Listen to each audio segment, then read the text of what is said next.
Seja para ser louvado e glorificado o nome do Pai, do Filho e do Espírito Santo.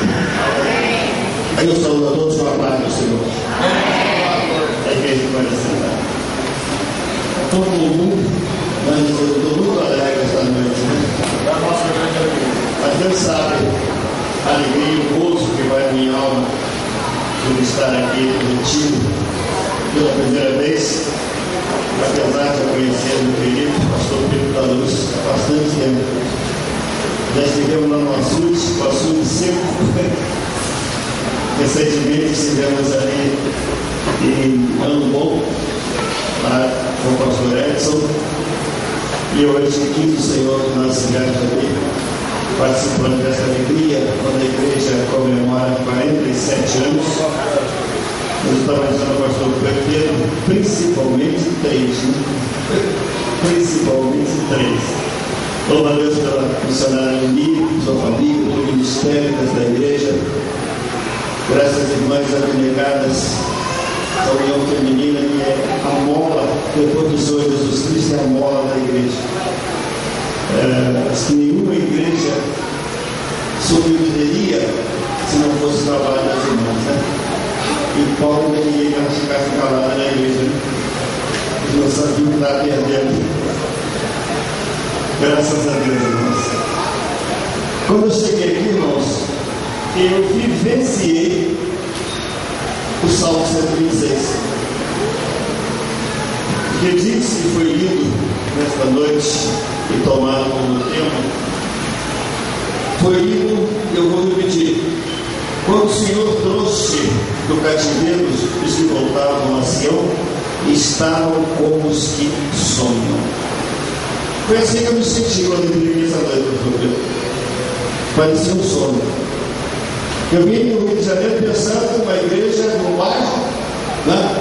Não esperava encontrar um templo majestoso como esse. E o pastor Pedro me levava a cada dependência dessa igreja, parecia que eu estava sonhando. Eu parecia que estou sonhando, imagina como os membros dessa igreja estão em estado de alegria, de felicidade, de prazer, de ver um lugar tão lindo para cultuar o nosso Deus. Louvado seja o nome do Senhor. E o salmista continua: então se diziam entre as nações, grandes coisas fez o Senhor a estes. Irmão, se eu, como servo do Senhor, como membro dessa igreja, fiquei maravilhado, imagina as demais nações, vou dizer assim, os demais religiosos desse bairro, porque aqui nem todos são evangélicos, talvez seja até a minoria, como eles devem se referir à Assembleia de Deus do Retiro? Esse povo aí é um povo especial, ou um povo bem-aventurado. Em 3 anos, olha o que esse pastor fez aqui. O que aconteceu, narrado pelo salmista no Salmo 126, eu tenho certeza que acontece aqui. Essa igreja tem sido um exemplo para este bairro, para este lugar. Esse templo tem pregado o Evangelho. Sabia disso? Sabia disso? Porque as pessoas que passam pela rua, que não conhecem a Jesus Cristo, que nos chamam de pobres, miseráveis, eles devem pensar assim: mas eu vou entrar aqui para ver o que acontece nesse lugar. Como é que conseguiram a beleza de um templo desse? E eles vêm e chegam aqui para ver o templo. Eles conhecem o Senhor do templo, o dono da igreja, aquele que se deu por ela, aquele que tem sido a mão mestra do pastor Pedro, que o tem inspirado e tem dado força, vigor e sabedoria para levar esta obra. Então se dizia entre as nações: grandes coisas fez o Senhor.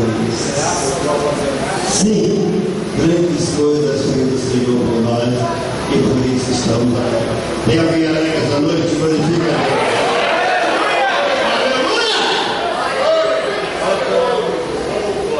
Nós somos um povo mais que bem-aventurado, porque temos o nosso nosso Redentor vivo.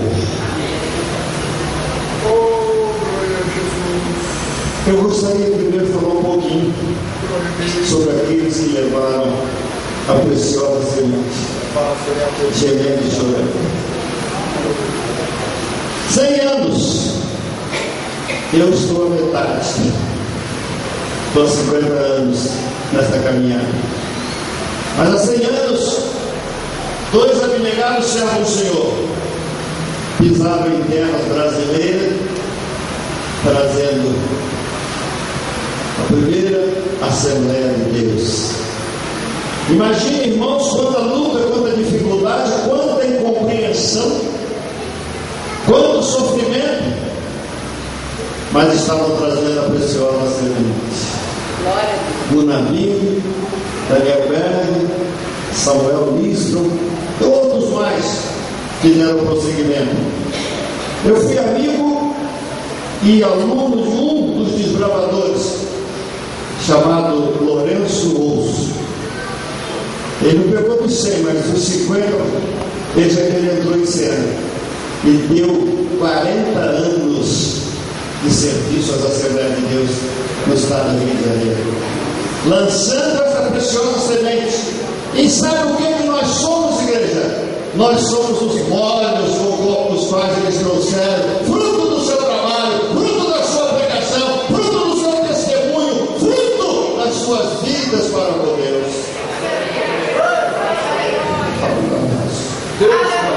Nós não somos idólatras, mas nós devemos sempre agradecer a Deus por esses pioneiros, porque pregar o Evangelho naquele tempo não era igual hoje, não. Hoje eu vim para a igreja guiado pelo Espírito Santo de Deus, mas também por um GPS. Daí de casa programei Volta Redonda, Retiro, rua tal, número tal, e o carro parou aqui na porta e uma voz falou: o senhor acaba de chegar ao seu destino. Os pioneiros não tinham isso não, nem um automóvel eles tinham, né? O jumento, fazendo aqui o pastor Pedro, quando muito, sabe o que estavam fazendo? Estavam levando a preciosa semente, estavam marchando a semente, e eu glorifico a Deus que essa semente caiu em boa terra, e 100 anos depois, a semente de Deus saiu, testemunhando de Jesus Cristo e ganhando almas para o seu reino. Então, certo a minha vida. Eu glorifico a Deus, porque hoje a gente chora, mas não chora muito, né, pastor Pedro? Hoje a gente já não conta mais com tanta incompreensão como os nossos antepassados encontraram, tantas guerras, tantas mortes, tantas perseguições, tantas impossibilidades muitas vezes. Eu já cheguei no princípio da minha fé, do meu ministério, de querer pregar em determinadas praças do interior do estado, e a Igreja Católica não deixava, porque ela tinha poder sobre a cidade. Hoje, irmãos, nós temos que dar graças a Deus porque podemos abrir a nossa boca e falar que Jesus Cristo salva, cura, liberta, batiza no Espírito Santo, e breve, muito breve, vem buscar a sua igreja. Nós temos muito que agradecer a Deus por aqueles que trouxeram para nós a preciosa semente, sofrendo, chorando, passando lutas, necessidade, fome, dormindo muitas vezes em bancos de igreja. Para quê? Para hoje a Assembleia de Deus ser essa bênção, esse testemunho vivo de que no Brasil o Evangelho está crescendo assustadoramente. Irmãos, eu tenho ainda na minha igreja um pastor veterano, o pastor Marcelino Margarida, com 92 anos. Ele ainda provou de muita dureza. Você conhece? E o primeiro pastor desta vida nunca acumulou tesouro na terra. Eu não sou contra, meu irmão. Eu acho que o pastor tem que ter uma boa residência, tem que ter um bom carro, se possível, do ano, mantido pela igreja. Entendeu? Porque o pastor dá vida, se desgasta. Os crentes se reúnem na hora do culto, né? Mas o pastor, 24 horas, quando muita gente está dormindo, o pastor está lá pela madrugada de joelho no chão, ajudando a resolver o problema de uma mãe aflita, de uma esposa angustiada, de alguém que está desempregado, de alguém que está com dívida para pagar e o pastor está lá chorando aos pés do Senhor. Este homem tem que ser reconhecido. Tem que ser reconhecido. E há lugares por aí, quando o pastor troca de carro, todo mundo fica de bico virado para mim. Olha lá, Deus do Senhor. Olha Deus do Senhor. Eu estou fazendo Deus do Senhor. Eu sou favorável. O pastor tem que trocar de carro todo ano, mantido pela igreja. Ele tem que ter uma boa casa, uma boa residência para viver com a sua família. Os momentos que ele passa em casa, porque o tempo que ele está em casa ele não está no lazer, não, ele está no joelho. Eu sei quantos problemas uma igreja traz para o seu pastor, mas o pastor Marcelino não tem automóvel, não tem uma casa própria, não tem nada. Às vezes depois se padece por causa disso. O senhor conheceu da confraterna, pastor Nelson da Silva Pinto do Leblon. Nunca se preocupou com nada disso. Morreu, a viúva ficou desamparada. Não tinha casa, não tinha carro, não tinha nada. Ficou vivendo uma pensão miserável que a igreja passou a dar. Mas esses homens plantaram. Esses homens se desgastaram. Esses homens se consumiram. Hoje, muitos deles não estão aqui para vir a Assembleia de Deus comemorar 100 anos. 100 anos. Eles lutaram, levaram boa semente e nós somos os molhos, o fruto da boa semente que eles trouxeram. Mas não foi só. Hoje, depois de Gunavir e Daniel Berg, que a igreja, que semeadores semearam com lágrimas. Eu queria ler um texto no Novo Testamento, o princípio da história da igreja, no livro de Atos dos Apóstolos.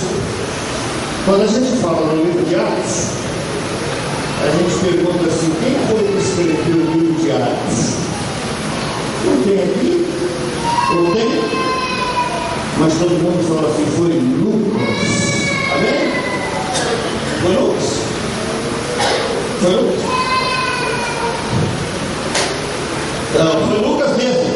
Mas eu quero dizer que Lucas começou a escrever o livro de Atos. Você sabia disso? Porque o livro de Atos é a história da igreja. E esse livro não tem amém e nem tem encerramento. Vocês já notaram isso? Por que esse livro de Atos não tem encerramento nem amém? Porque não acabou de ser escrito. Aleluia! Jesus disse, após a sua ressurreição, está registrado nesse livro de Atos, capítulo 1, que é o verso de número 8. Jesus diz assim: e recebereis poder quando o Espírito Santo que há de vir sobre vós, e ser-me-eis testemunhas, não só em Jerusalém, toda a Judéia e Samaria, e até os confins da terra. Aqui nesse lugar tem um povo que é testemunha de Jesus Cristo. E aqui nesse lugar, quem sabe, está sendo escrito mais um capítulo no livro de Atos dos Apóstolos, ou pelo menos mais um versículo da história da igreja. Onde quer que nós estivermos testemunhando de Jesus Cristo, nós estamos acrescentando algo mais no livro de Atos dos Apóstolos. Eu queria ler um versículo do capítulo 8, no livro de Atos.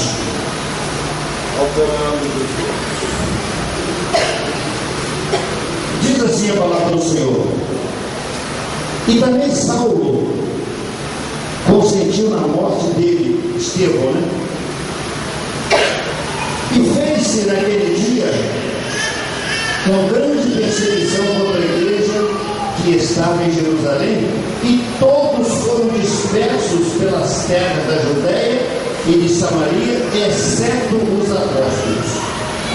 E os varões piedosos foram enterrar Estevão e fizeram sobre ele grande pranto. E Saulo assolava a igreja, entrando pelas casas, arrastando homens, mulheres e encerrando na prisão. Mas os que andavam dispersos iam por toda parte anunciando a palavra. E o verso 5 diz: e descendo Filipe, a cidade de Samaria, lhes pregaram Cristo. Irmãos, nós devemos glorificar a Deus.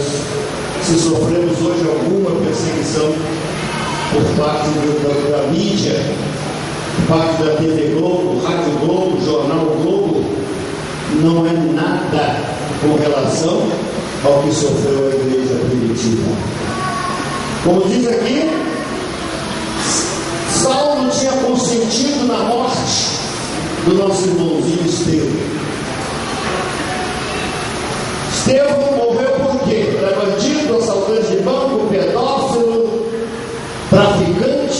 Não, porque pregava a palavra de Deus com ousadia e não temia o que o homem pudesse aí fazer. Mas uma coisa que eu glorifico a Deus e me lembro sempre, não posso esquecer, quão lindo foi para Deus e que exemplo extraordinário para nós a morte de Estevão. A Bíblia diz: ele estava prestes a ser arrastado para fora da cidade para ser apedrejado, morrer a pedradas. Mas eu leio aqui: mas ele, estando cheio do Espírito Santo, pôs o joelho no chão, olhou para o céu e viu a glória de Deus. Essa é a tua glória sobre E disse: eis que vejo o céu aberto e o Filho do Homem está em pé à direita de Deus. Preciosa aos olhos do Senhor a morte dos seus servos. A Bíblia refere sempre a Jesus Cristo, ascendeu aos céus e assentou-se à direita do Pai. E está assentado à direita de Deus. Mas esse momento foi tão gratificante para o Senhor Jesus que ele não se conteve em ficar sentado. Ele levantou e deve ter dito: vinde bendito de meu Pai e possuí com herança o reino que vos tenho preparado. Ele é a fundação do mundo. Entra no reino do teu Senhor. Oh, coisa linda! É ver um soldado tomar o campo de batalha, levando a preciosa semente, levando a semente que germinou por séculos e milênios, e hoje nós somos os molhos daquela semente semeada. Mas olha que os crentes se dispersaram, só ficaram os apóstolos em Jerusalém. Mas diz aqui a palavra: onde eles iam, pregavam a palavra. Se escondia numa casa, falava de Jesus Cristo. Se tinha um bêbado em qualquer lugar que ele estava, se passava uma pessoa: vem cá, você já ouviu falar de Jesus Cristo? Você sabe que Ele perdoa seus pecados? Você sabe que Ele muda a sua vida? Você sabe que Ele assegura uma vida eterna? Não cessaram de pregar o Evangelho, mesmo às escondidas. Igreja, nós temos hoje liberdade para pregar. Nós hoje temos condições. Vamos sair pelas ruas, pelo morro, pelo valão e vamos pregar esse Evangelho. Enquanto é tempo, enquanto podemos, não sabemos até quando vamos ter essa liberdade de chegar no microfone de rádio e falar de Jesus para o mundo inteiro. Mas não sabemos até quando teremos essa felicidade de ter canais abertos onde se prega o Evangelho. Eu falei tão alto que eu arrependi a vida do programa. Veja, vamos aproveitar, fazer como aqueles homens perseguidos com medo, temendo que alguém, amando de Saulo de Tarso, os também nos pegasse, os apedrejasse também, os matasse. Mas feliz aquele que morre por amor de Jesus Cristo. Jesus disse: